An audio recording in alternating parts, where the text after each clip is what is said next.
From CPRE and the CPRE Knowledge Hub, this is Research Minutes, a weekly look at new and important research and education. Today, we look at teacher performance ratings and a new study examining the gaps that often exist between Black and white educators. What's notable is that most of this Black-white gap is due to both within school differences, but importantly, between school differences in terms of the context in which teachers teach. We welcome study co-author and George Mason University researcher Matthew Steinberg. He discusses what his team learned about teacher performance rating gaps in Chicago. As it's currently calculated, a disproportionately high share of Black teachers are ranked in the bottom 25% of teacher performance because these observation scores do not account for the classroom and school context in which teachers are working. And some important implications for policymakers, educators, and school leaders across the country. Minority teachers might not seek out teaching assignments in some of our nation's most economically and racially segregated schools if they believe their evaluation ratings will suffer. That's right now on Research Minutes.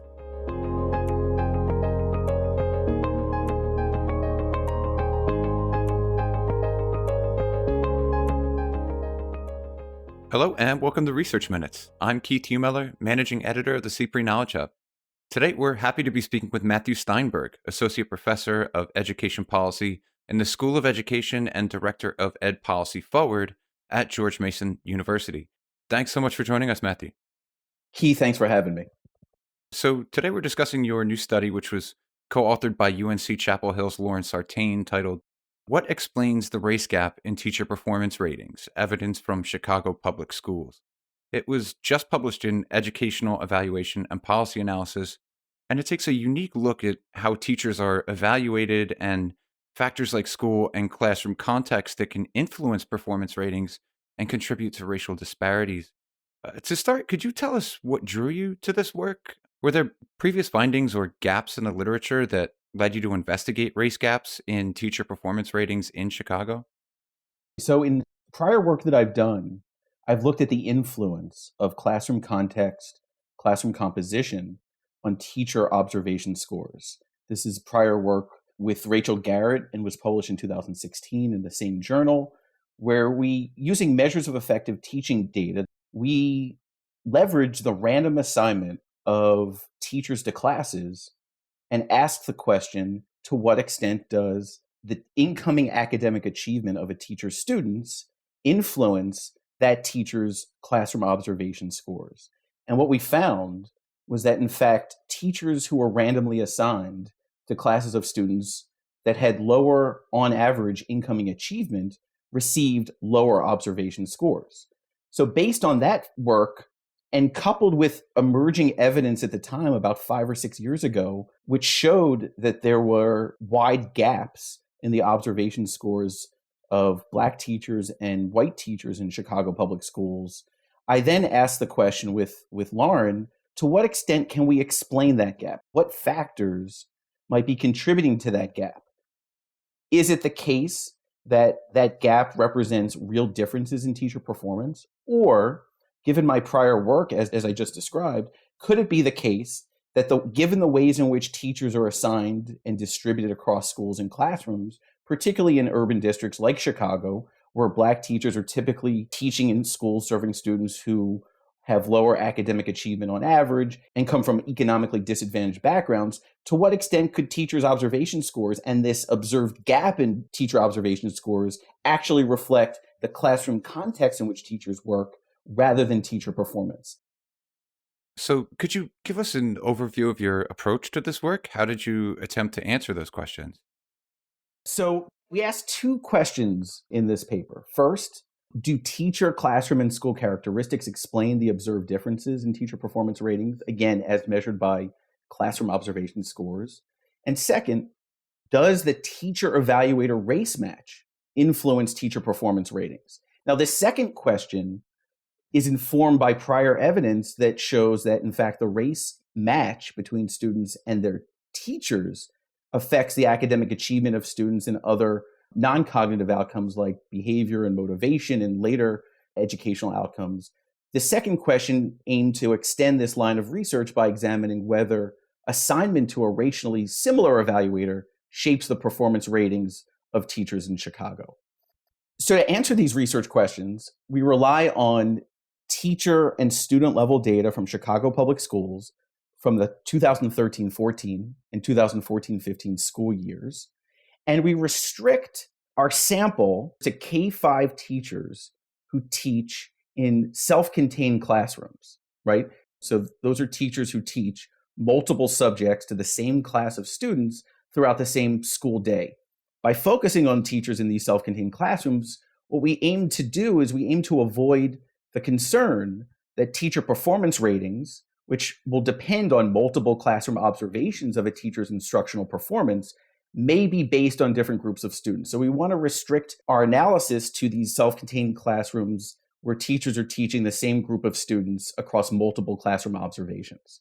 And that gives us, across the 13-14 and 14-15 school years, 5,536 unique K-5 teachers in Chicago teaching in 411 Chicago public school elementary schools.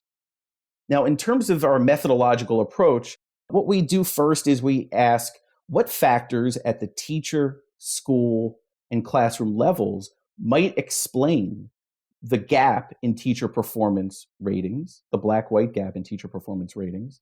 And second, leveraging multiple observations across multiple evaluators within the same teacher in the same school year, we explore this question of to what extent is having a demographically similar teacher influence or not a teacher's observation scores.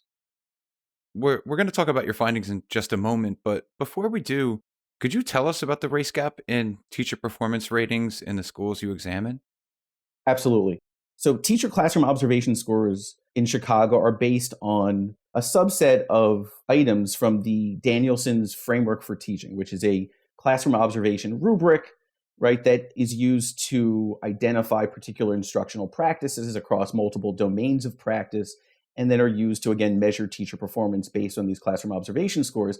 And what's notable is that for most teachers in Chicago, most teachers nationally, upwards of 70% of teachers nationally, most of their, if not all of their, annual evaluation ratings rely on classroom observation scores, right? So these are consequential when determining teachers' summative annual performance, and certainly with respect to consequential decisions around teacher retention and other sort of high stakes decisions around things like teacher dismissal.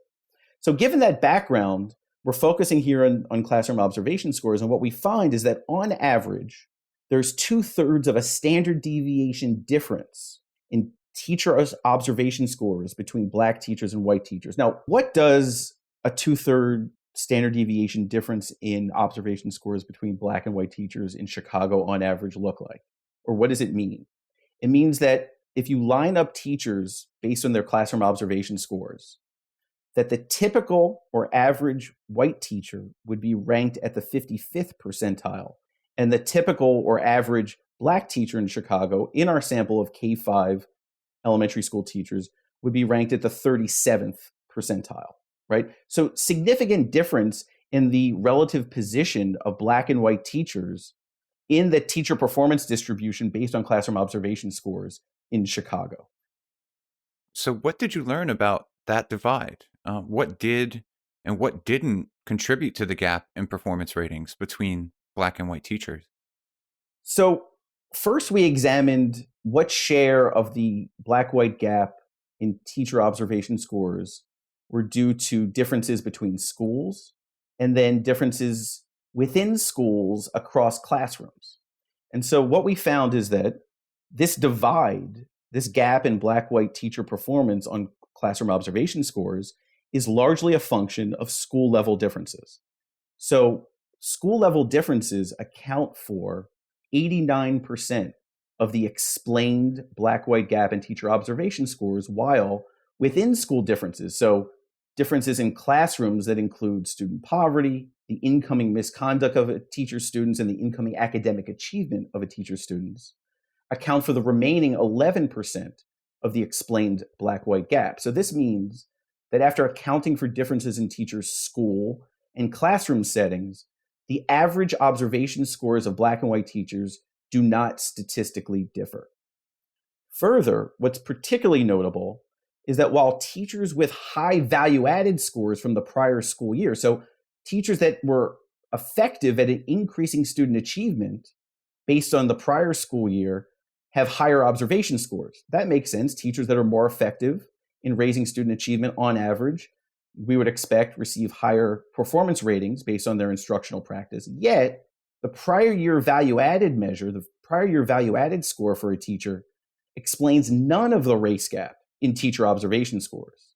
Indeed, evidence that a teacher's prior year VAM score does not explain any of the gap in observation scores may not only reflect the relatively modest correlation between VAM scores and teacher classroom observation scores, which have been shown in prior literature, but also reveal that a teacher's ability to improve student achievement growth, right, based on VAM does not vary on average by teacher race in Chicago.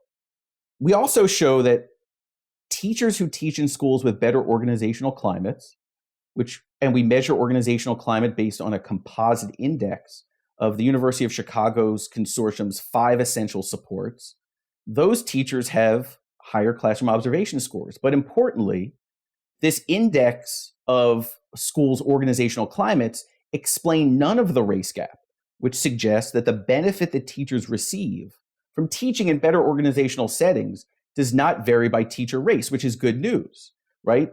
That suggests that teachers of all races perform better in schools with better organizational climates.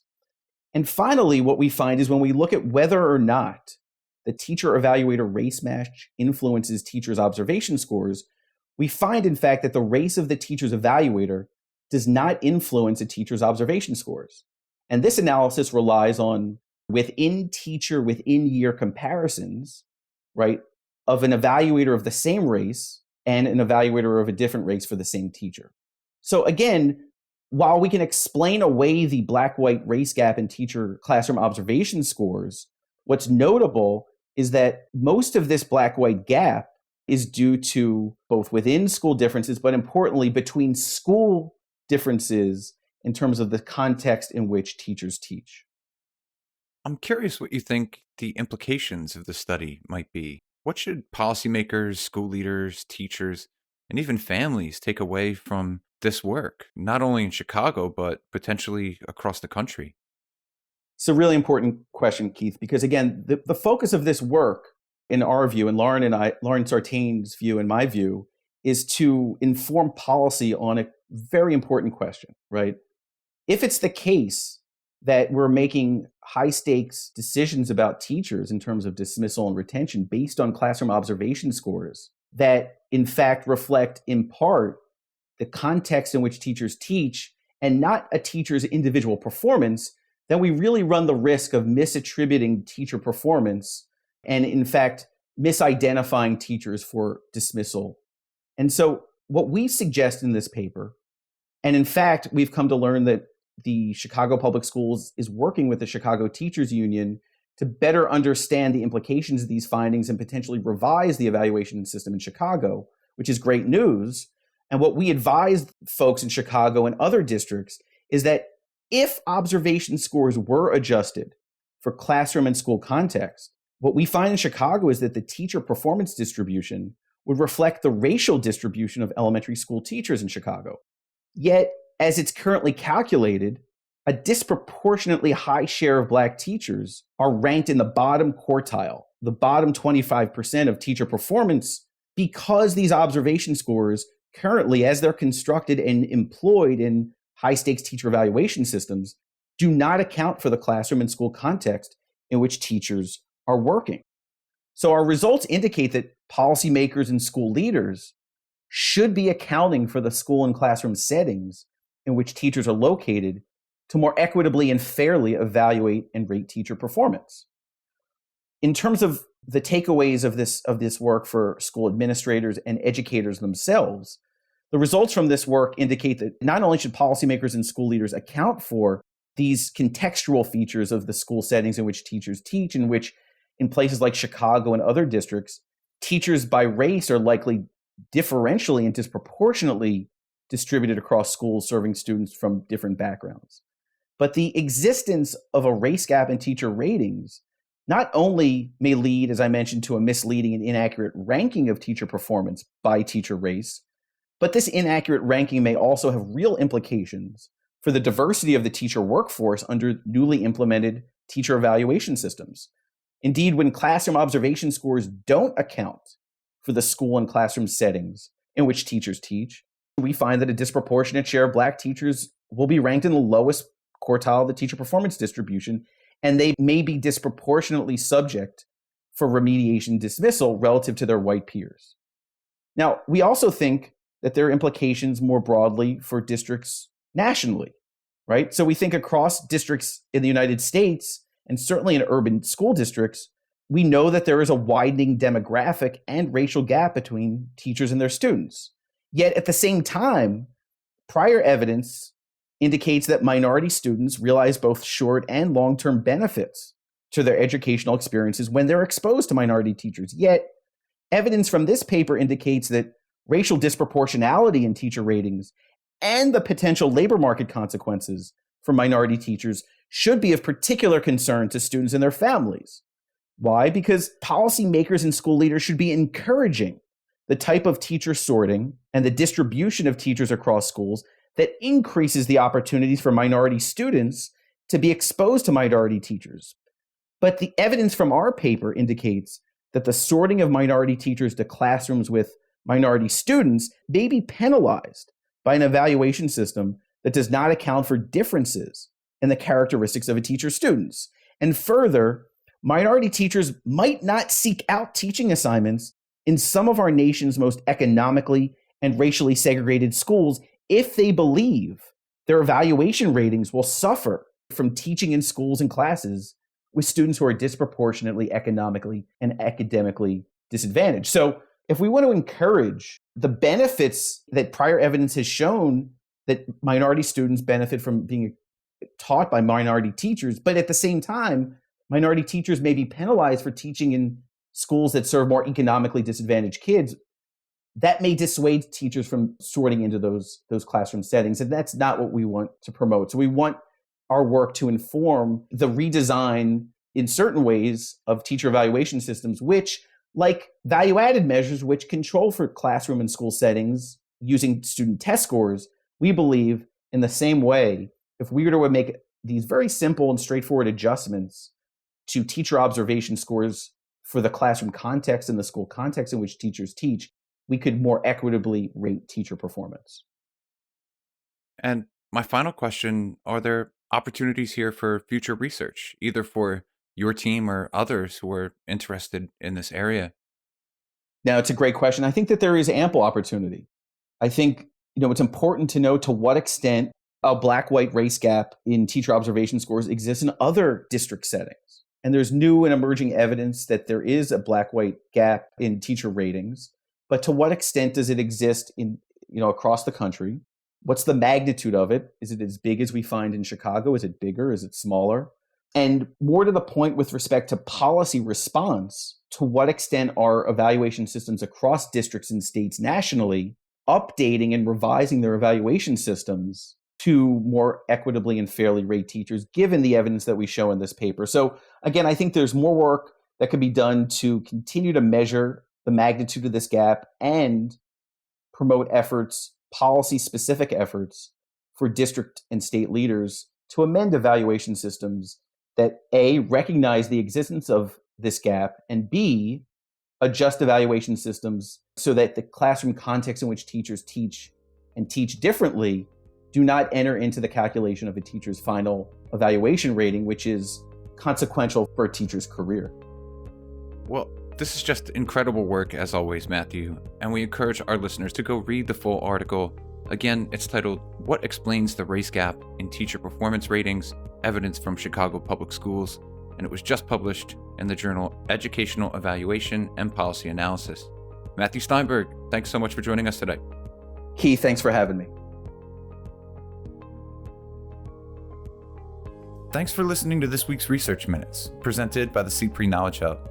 For more episodes or to subscribe to the series, you can find us at researchminutes.org. To share thoughts on today's episode or to suggest a future topic, you can follow us on Twitter at CPRE Hub. That's CPRE Hub.